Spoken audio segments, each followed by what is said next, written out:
na chocolate cake. May gagawin tayo dyan. Gagawa tayo ng parang dessert, parang ice cream. Ilagay ko sa isang Tupperware at dudurugin natin yan. Yeah, pinalamig ko muna to guys para buo. Kaya lang dudurugin natin para ilalagay natin dyan, papasok talaga mismo sa loob. Instead na bumili ka ng Poji bar, gumawa ka na lang ng ganito. Tipid pa. Yung cream dito, ilalagay natin to dito sa babaw. Yan.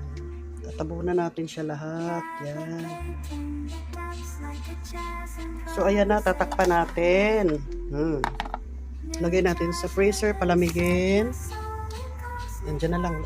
Try na natin guys, after 5 minutes. Try natin. Oh, para na siyang ice cream. Tama lang tamis, ang sarap. Gawin nyo to guys. Nakita ko to sa Facebook.